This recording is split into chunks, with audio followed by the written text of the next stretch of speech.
नमस्कार, आप देख रहे हैं लाइव बिहार और आपके साथ मैं अमन कुमार। बिहार विधानसभा का बजट सत्र चल रहा है। ऐसे में जो विपक्ष है लगातार नीतीश सरकार पे हमलावर है। तमाम जो मुद्दे हैं जनता की उसको लेके विपक्ष सड़क से लेके सदन तक नीतीश सरकार पे हमलावर है। उस पर बात करने के लिए अजीत कुशवाहा है मेरे साथ। अजीत, छात्रों का मुद्दा लगातार आप उठा रहे हैं। सदन में आपके सहयोगी संदीप सौरभ ने भी पेपर लीक का मामला उठाया था अध्यक्ष महोदय के सामने। अध्यक्ष महोदय ने उन पे किसी भी तरीके का कोई प्रतिक्रिया नहीं दिया। अध्यक्ष महोदय को दरअसल प्रतिक्रिया देने का राइट नहीं है। अध्यक्ष महोदय का ये काम है कि वो हमारे सवाल को सुने और मंत्री को आदेश दें। लेकिन आदेश नहीं दिया गया। आदेश नहीं दिया ये कहिए। तो मंत्री लोग लगातार सवालों से खुद को दरकिनार कर रहे हैं। जब भी तीखे सवाल का मतलब कि जेन्युइन सवाल, जरूरी सवाल, जो जनहित का सवाल है, जनता का सवाल है, छात्रों का सवाल है, पूछा जा रहा है तो मंत्री लोग बगले झांकते हुए देखे जा रहे हैं। कई सारे सवाल पे हमने देखा, चाहे हमारा सवाल हो या हमारे साथियों का सवाल हो, उन तमाम सवालों का मंत्री ने कहीं भी सही जवाब नहीं दिया। हम आपको पूरा का पूरा लिस्ट दिखा देंगे सवाल और जवाबों का, तो आप देखेंगे कि मंत्री जो जवाब दे रहे हैं वो निचले स्तर के अधिकारियों द्वारा लिख करके आया हुआ जवाब है और उस पर किसी तरीके का होमवर्क मंत्री लोग नहीं करते हैं। और जब हम ये सवाल उठाते हैं कि मंत्री जी आपका जवाब गलत है, तो उसके बावजूद उस पर कार्रवाई नहीं करते हैं। इसलिए ये लगातार इनका यही मोनोपोली बना हुआ है सदन में।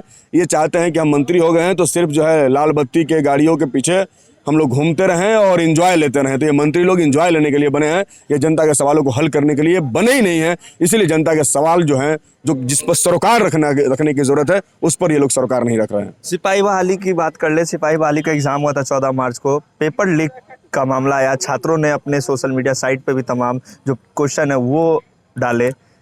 क्यों आखिरकार बिहार में ऐसा होता है कि एग्जाम हुआ नहीं उसके पहले पेपर लीक हो जाता है? समझिए, अभी कल ही गृह विभाग का बजट था। लॉ एंड ऑर्डर पे लंबी लंबी डींगे हाँकी गई। हमने तो कहा विपक्षियों से कि आपका लॉ एंड ऑर्डर जो है वो फेल हो चुका है। ना सिर्फ बिहार पुलिस की परीक्षाओं का, दरोगा का परीक्षा हो, एसएससी की परीक्षा तो 2014 से जो शुरू हुई है वो आज तक खत्म नहीं हो रही है। उसकी बहाली नहीं, नियुक्ति नहीं हो रही है। उसका मसला यही है कि उसमें भारी पैमाने पर धांधली हुई, पेपर आउट हुए, लीक हुए।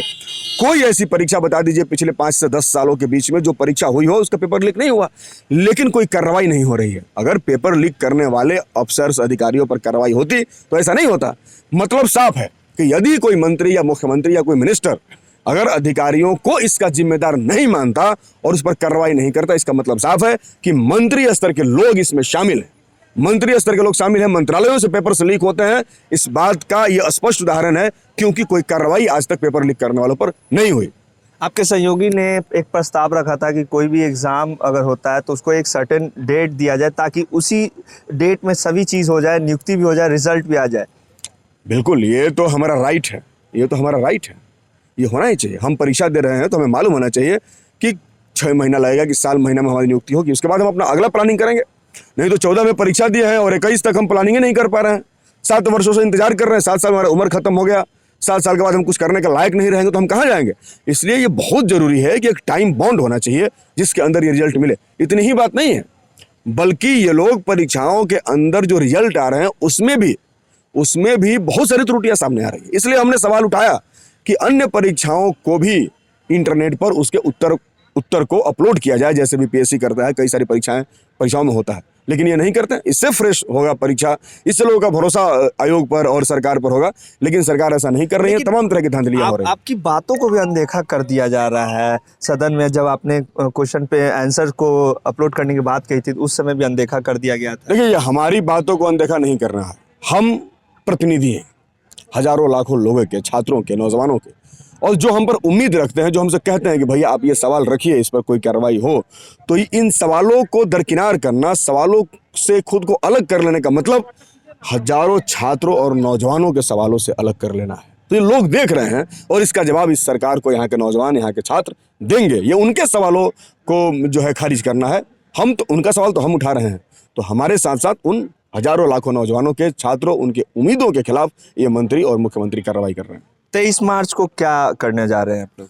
23 मार्च को भगत सिंह की शहादत दिवस है। शहीद आजम भगत सिंह को हम अपना आदर्श मानते हैं। कि शहीद आजम भगत सिंह ने जो सपना देखा था जिस हिंदुस्तान का, जिसके तहत वो मानते थे कि जब हिंदुस्तान आज़ाद होगा तो छात्रों का, नौजवानों का, किसानों का, मजदूरों के अधिकारों की बातें होंगी, वो आज नहीं हो रही है। तो हम मानते हैं कि भगत सिंह के सपनों का हिंदुस्तान बनाने का जो टास्क है, जो काम है, वो अभी तक बाकी है, उसको पूरा करना है। तो 23 मार्च को हमारे लिए ऐतिहासिक दिन है। भगत सिंह को याद करते हुए एक बार फिर नौजवानों के रोजगार का जो सवाल, जिसको लेकर के हम लोगों पर लाठी चली, उसको हम छोड़ने वाले नहीं हैं। वो फिर 23 तारीख से दूसरे फेज में वो शुरू हो रहा है, वो और आगे जाएगा। तमाम छात्रों के साथ फिर से आंदोलन करेंगे। बिल्कुल बिल्कुल, जब सरकार निरंकुश हो जाए, तनाशाह हो जाए और जनता के सवालों से बेखबर हो जाए, तो ऐसे सरकारों को खबरदार करने के लिए भगत सिंह ने कहा था कि बहरे कानों के लिए जोरदार धमाके की जरूरत होती है। तो आंदोलनों का धमाका पूरे बिहार में चलते रहेगा। जब या तो सरकार सुनेगी या सरकार के कान का जो चदरा है, जो सुनने से इनकार कर रहा है, उस चदरा को फाड़ दिया जाएगा। मतलब फिर से विधानसभा। जी जी, विधानसभा मार्च होगा कि लोकसभा मार्च होगा, ये आगे तय होगा, लेकिन आंदोलन चलेगा।